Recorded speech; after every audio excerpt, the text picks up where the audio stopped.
आठवण सर आपल्याबद्दल? तू जर मला बघितलंस तर मी सेटवर गेलो तेव्हा सगळेच घाबरले होते असं मला वाटतं.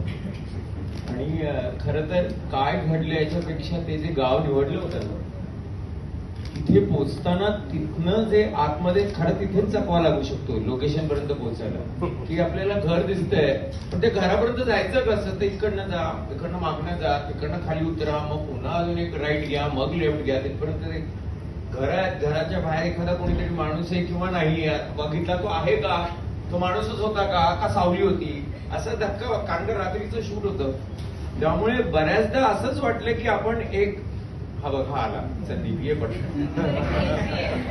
कारण का असे आम्ही खरे सगळे असं वाटलं एकसारखं की नट हा खरा सगळ्यात मोठं भूत आहे.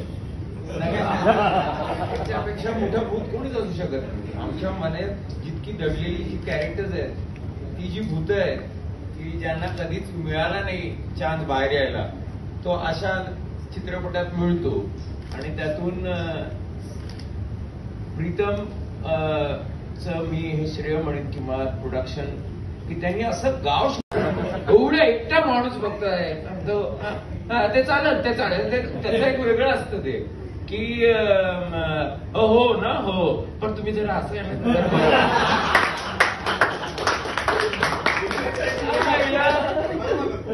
आणि तेवढ्या पुरतं शॉटच्या आधी सगळे चप्पल बुटा घालून धावतात आणि मी आपला उगाच थर्ड ऍक्टर.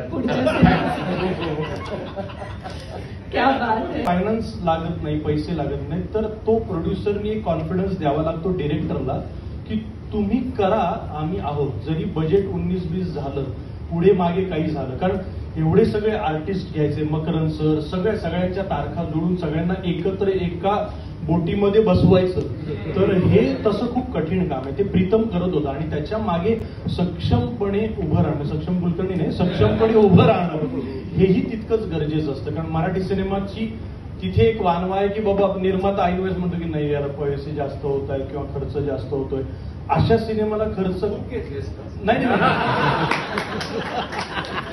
सर जे म्हणाले की लोकेशन जे होते, लोकेशन तिथे जाण्यासाठीचा जो खर्च होता लोकेशनला, तो इतकं आतमध्ये कुठे कुठे लोकेशन हे निवडले होते की आम्ही सगळे आपापल्या घरी फोन करायचो, रेंज नसणार आहे आणि आम्ही परत येऊ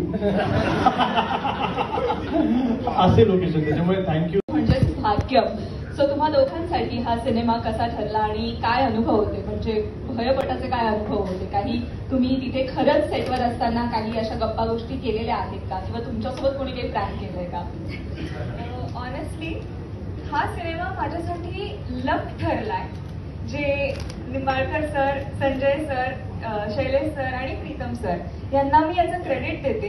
अँड थँक्यू सो मच. तुम्ही इतकं छान ग्रूम केलं, मला इतकं सांभाळून घेतलं, ऍक्टिंग काढून घेतली. So I am really thankful. आणि सगळ्यांना सेफ ठेवलं. कोकण हे ठिकाण, त्यामुळे काय काय घडणार आहे हे मी आता खरं तर फार नाही विचारत आहे, पण कसं जमलं हे ऍस्ट्रॉलॉजी आणि सायन्स ते मला जरा जाणून घ्यायचंय.